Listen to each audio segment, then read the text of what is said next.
পরে খবর, লেকটাউনের মন্দিরে দুঃসাহসিক চুরি, সিসিটিভিতে 4 দুষ্কৃতীর দেখা মিলল। সোনা, রূপোর গয়না, মুকুট সহ অন্যান্য পুজোর সামগ্রী চুরি করে চম্পট।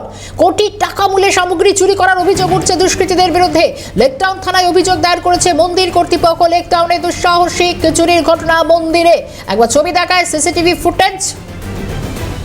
4 দুষ্কৃতীকে দেখা যাচ্ছে একাধিক গয়না, প্রায় কোটি টাকা মূল্যের সামগ্রী চুরি করার অভিযোগ উঠছে। টেলিফোন লাইনে রয়েছেন আমাদের প্রতিনিধি খালিদ জামাল। খালিদ, দেখো, গতকালের ঘটনা যখন লেকটাউনের হনুমান মন্দির, বিখ্যাত হনুমান মন্দির, সেখানে কিন্তু চারজন দেখা গেল যে 4 জন হনুমানের থেকে এবং বিভিন্ন যে দেবী দেবতা ছিলেন তাদের থেকে কিন্তু সমস্ত গয়না গাটি, তাদের যে মুকুট, সেই মুকুট খুলে তারা কিন্তু নিয়ে যাচ্ছে, এরকম কিন্তু ছবি সিসিটিভি ক্যামেরায় কিন্তু ক্যাদ হয়েছে। অর্থাৎ বলা যেতে পারে যে চোর যারা ছিলেন, যারা চুরি করতে এসেছিলেন, তারা কিন্তু ক্যামেরায় ধরা পড়েছেন এবং ইতিমধ্যে কিন্তু তদন্ত শুরু করেছে স্থানীয় থানার পুলিশ এবং তার পাশাপাশি ডিটেকটিভ ডিপার্টমেন্ট।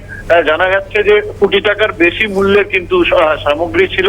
এছাড়া বিভিন্ন পুজোর সামগ্রী ছিল, যার মধ্যে বিভিন্ন আসবাব ছিল, সেই সমস্ত জিনিসপত্র চুরি হয়েছে এবং সেক্ষেত্রে মন্দির কর্তৃপক্ষের পক্ষ থেকে থানায় অভিযোগ জানানোর পর কিন্তু ব্যবস্থা গ্রহণ করছে পুলিশ এবং ইতিমধ্যে পদক্ষেপ গ্রহণ করে তারা তদন্তে নেমেছে এবং এই 4 জনকে চিহ্নিত করার যে ব্যবস্থা, সেটা ব্যবস্থা করছে পুলিশ এবং ডিটেকটিভ ডিপার্টমেন্ট। বেশ, নজর থাকবে আমাদের সেদিকে। ধন্যবাদ খালিদ।